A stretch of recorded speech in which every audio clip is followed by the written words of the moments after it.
Namaste students. Welcome to this lecture session where we are going to discuss the multiple objectives of business. According to B.O. Wheeler, business is an institution organized and operated to provide goods and services to the society under the incentive of private gain. When you look into these words of Wheeler, we understand that business is an institution, a group of people which does its activities in a disciplined and organized way. And what does it do? It provides the required goods and services which are demanded by the people in the society. And what does it get from the society? It receives the profit. So therefore, business is understood to be an organization or an institution which provides goods and services and in exchange gets the profits. Business pervades all human activities directed towards earning profits or economic gains. So here we can cite various examples of business activities. For instance, as is mentioned on the slide, we have business related to industry, manufacture or production, trade, buying and selling of the goods, or it could be service providers too. Could it be banking, transport, insurance and warehousing, advertisement? These are all the integral components of modern business units. Well, then the economic activities could be categorized into three kinds. Occupation. It refers to the livelihood of a person. So, a person earns his livelihood by means of three principal activities. It could be business, it could be a profession, or it could be an employment. Business again refers to either production, which also means the conversion of raw materials into semi-finished or finished goods, or in short we can say conversion of raw materials into usable goods that are demanded by the people in the society. And business also means provision of services against a fair deal of money or monetary benefits. Then comes profession. When a person is able to have minimum qualification, skill and experience and delivers the same to the required people against a particular charge, which is often known as a fee, we call it as a profession. And when it comes to employment, it is understood as a contract between two sets of people, both the employer and the employee. So here on this chart, I have provided you with some popular examples for business activity. Take for instance, trade, industry, banking, transport, insurance, warehousing, advertisement. All these are the basic components or they are the examples given for the business enterprises. When it comes to profession, you can cite examples of medical profession, legal profession, chartered accountant, lawyer, could it be a teacher? All these are popular examples of professionals or the profession being taken up. When it comes to employment, people should be abiding by an agreement. Both the employer and the employee should meet the requirements under an agreement. So examples could be various levels of managers of various departments, or it could be foremen, clerks, salesperson, laborers, etc. Now the discussion arises as to what is the chief objective of any business enterprise. Undoubtedly, everyone accepts that profit making is the vital objective of any business unit.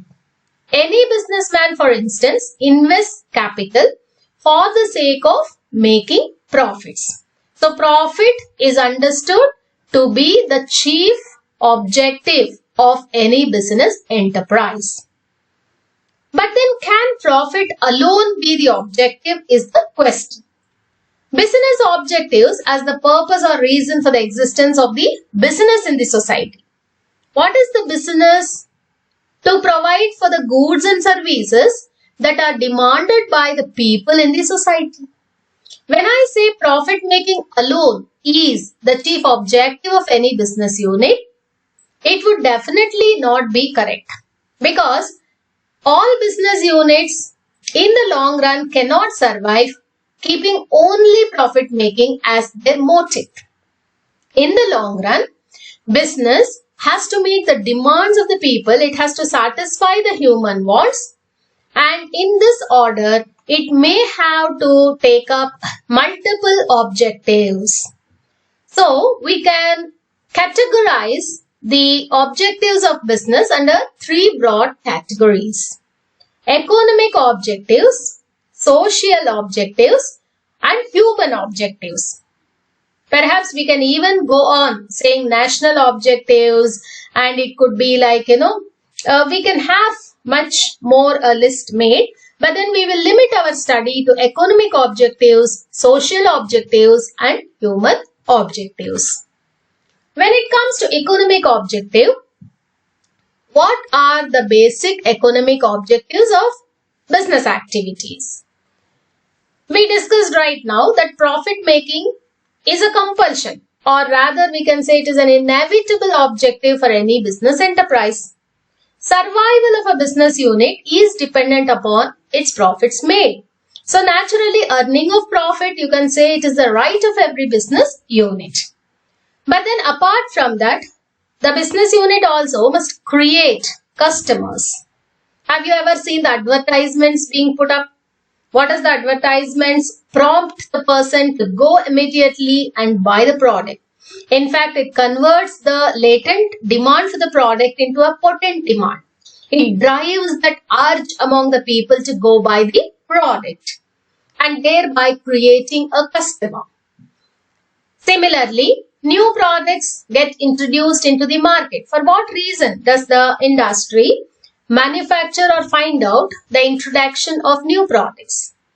It is like a sort of Nike has to be created for that business unit. The business needs to capture the market, and for this reason that it goes for innovation of the product. Similarly, it is also the economic objective to utilize the available resources in an effective and efficient manner. You must have studied in economics that the resources are not only scarce, the same resources can be used for varied purposes. So in such a reason, it is the duty and responsibility of every businessman to use the available scarce resources in an effective and efficient manner. These are all listed to be the economic objectives of any business enterprise. Now let us go into the social objectives. All of us understand that business enterprises are a part of the society. They are not isolated. They are being run amongst the society. So naturally, it is vital that these business enterprises must look after the needs and welfares of the people living in the society. Only then in the long run that the people will start respecting these business units, and the business enterprises rather will be able to continue their business activities in the long run only when the societal needs are being met promptly. What could be the examples for the fulfillment of the social objectives by a business unit? Quality products needs to be supplied. When a businessman tries to exploit the customers by supplying inferior commodities, low quality commodities at a higher price, once he can be able to cheat the customer, but then subsequently what happens out of word of mouth, that the customer would go spread among the people the thought that this particular businessman is not a right person to go and buy the products with. Naturally, what happens to the demand for this business enterprise, you tell me? So, on the long run, in case if the business unit wants to really capture the market, it is essential that the business enterprise has to supply a better quality products to the market. Similarly, Fair trade practices are to be followed. For every reason, the unfair trade practices like hoarding, black marketing, smuggling, creating artificial demand for any product, these kinds are to be avoided. Otherwise, people would lose trust and faith on this business enterprise. It is important for every businessman to see to the country and its state. Meaning, see, for instance, if you take India as an example, we have a lot of human resources. Population being on the higher side, we have a lot of human resources. So it is very important that the businessman has to provide employment. There are alternate ways. See, if the businessman is going to take a decision to deploy a high sophisticated machinery for production, no doubt he is a rich guy and he can afford to mechanize his production process. But then in the same locality, if we could find a lot of unemployed skilled laborers, it is always essential that you should go for using these laborers. What I mean to say is the interest of the nation and the interest of the society also needs to be taken care of. I don't say that mechanization is wrong. I make a comparison here. If there is an availability of the human resource and at the same time you are not using it properly, where there is an opportunity to use the human resources, it is always advisable that you use and you provide the employment opportunities to the deserved people. Similarly, it is like, protection of the interest of the nation, protection of the interest of the society around you. If you take Infosys as an example, when they are recruiting, when they are selecting the employees, they always give a clause. Till today also this clause exists, saying that premium importance is being given to the people from the local areas, especially Mysore region and Bengaluru region.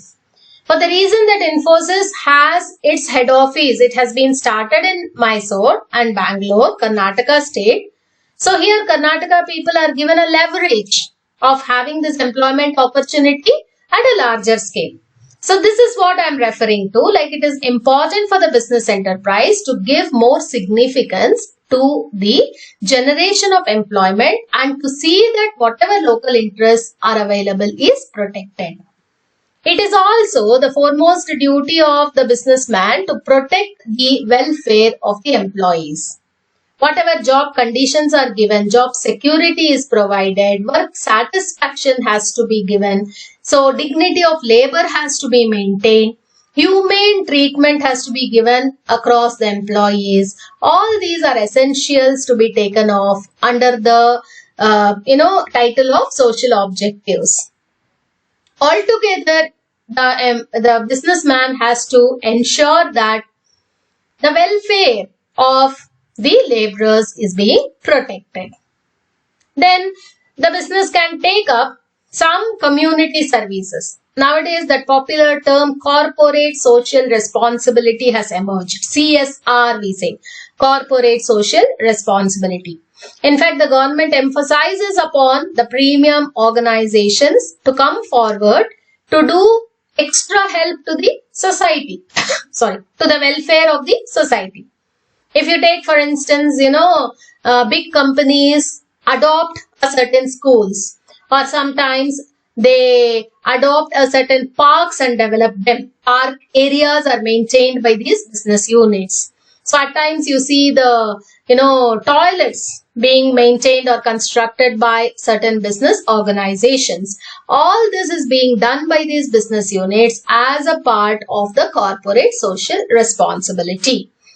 No doubt it is mandatory nowadays, but or otherwise the business enterprise is expected to help the society. The profit that it has got from the society, a portion of it should flow into the society for its welfare activities. We can also include human objectives as the chief objective of the business enterprise. What does this human objective mean? Giving a human treatment, or rather treating everybody as equivalents. See, whenever you are having a dealing with the second party, you must always consider that empathetic attitude, we call it as. We should always give a very good and fair service in the dealings of the business activities. The manager is addressing a worker. The manager and the worker may have different roles, may have hierarchy being very different. Manager will be at the higher post, the worker will be at a lower position. But at the same time, both of them are coming to work and earn their livelihood. So the dignity has to be protected over here. And as far as possible, the transparency has to be maintained. There should be no cheating, no fraudulent activities. A kind of transparency in the dealings has to be protected in every business unit. The employees are to be treated as partners. It should be like, earlier in good olden days, I should tell you, the employees were treated as commodities. You will never even believe that such worse conditions of work existed. Hundreds of people used to be put in one shelter. Not even there used to be a shelter. It used to be a kind of go-down facility. Or they may be asked to work under the hot sun and in the extreme cold temperatures without even having the footwear and such other basic facilities. There never used to be any kind of resting time for them. Even including the fatigue study was not conducted at all. There were conditions like this, which in fact led to the revolt. And naturally here what happened? There came the laws, rules and regulations by the government saying that human welfare is at most important. Students, one thing you have to understand here. Human resources are the only resources which can be augmented and improvised at any stage. Imagine materials, machines, money. They will have their own limitations. If you have a sophisticated imported foreign made machine, even then that machine has a certain capacity. If that machine can produce 100 units, 100 is the maximum. That is all. Whatever said and done, even if you really pat it and talk to it and you really, take care of it in a golden way, would it be able to manufacture 200 units? Is it possible? Nevertheless. But when it comes to human resources, take for instance a laborer. And you talk to him, you motivate him, you train him, you educate him. Tomorrow you will see him to be the manager of the concern. So human resources has an abundance of improvement possibility.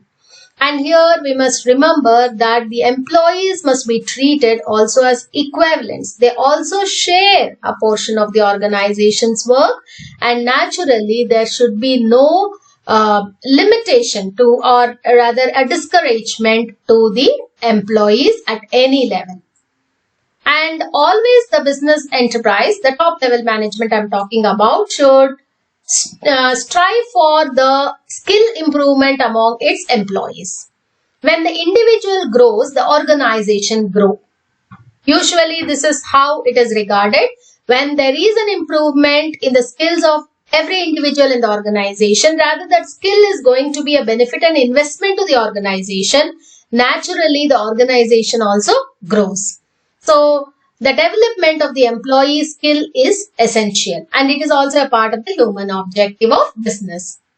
At the end of the day, every employee who walks out of the organization should feel satisfied about his job conditions. He should say happily that today's bread is earned and tomorrow I am going to come back to the same kind of work, the same place where I need to work for a longer time.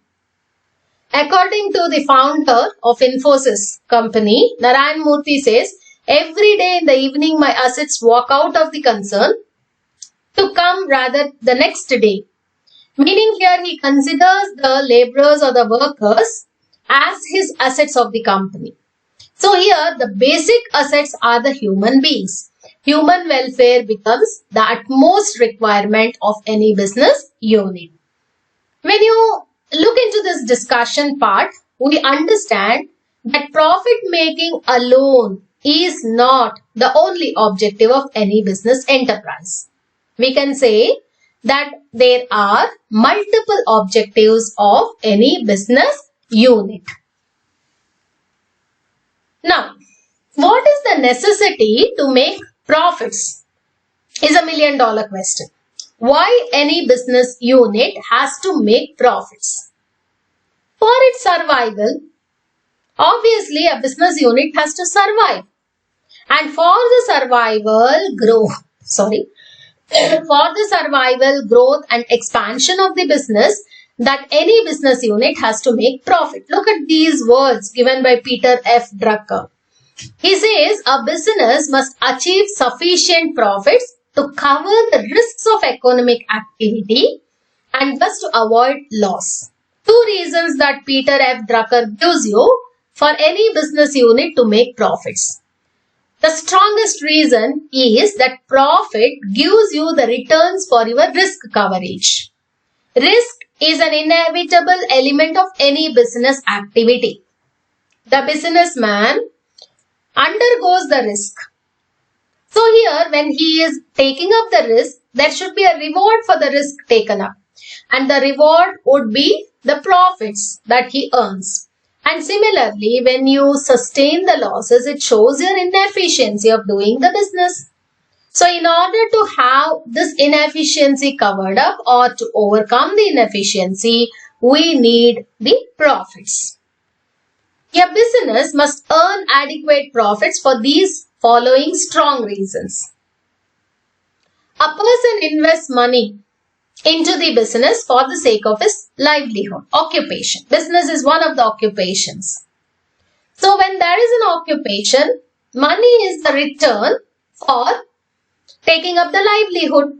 When you take an employment, the employee is given salary in return for the work he does.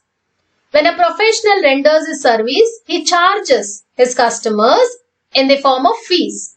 What does a businessman earn? The businessman gets profits as his reward. Similarly, when an investor is investing into the business his money, his surplus money in the form of capital, definitely he will look forward to making a certain returns out of his investment. This is also one significant reason why there should be profit element in the business activity. Every businessman undertakes risks, and reward for these risks being undertaken would be the profit earning. Profit is also understood as a source of finance for growth and expansion of the business unit. Survival, growth and expansion of any business enterprise depends upon the profits made by the business unit.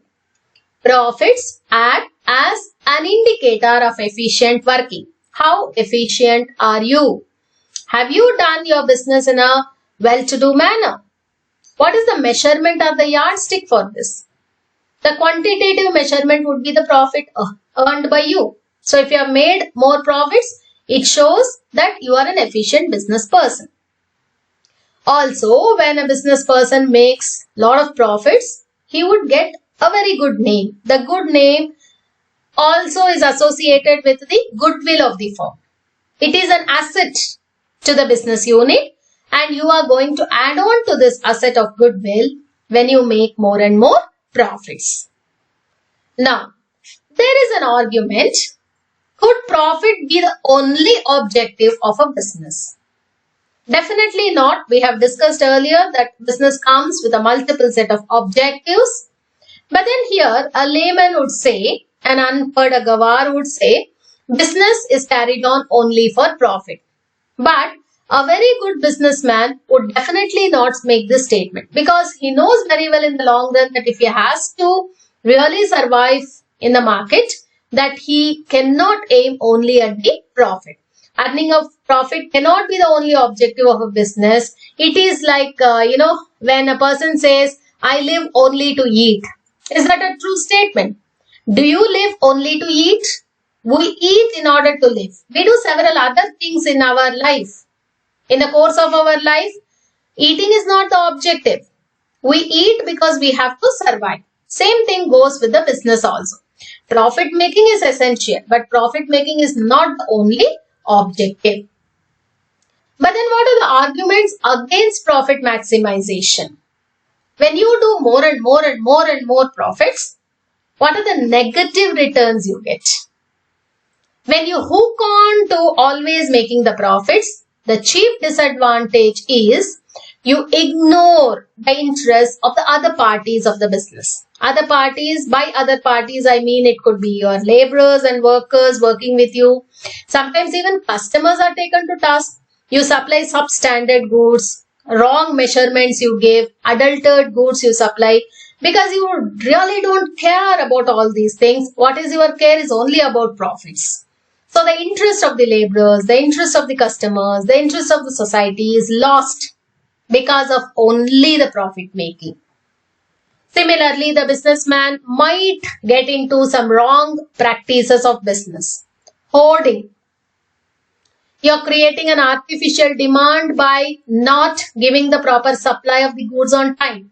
And when the demand increases artificially, now you're going to sell your goods at a very high price. This is hoarding. Black marketing. Not supplying at the right place and not at the right time and increasing the price exorbitantly and supplying it, making the customer psychologically weak. Adulteration. Mixing some harmful or unwanted items which may cause trouble, losing the originality of the goods.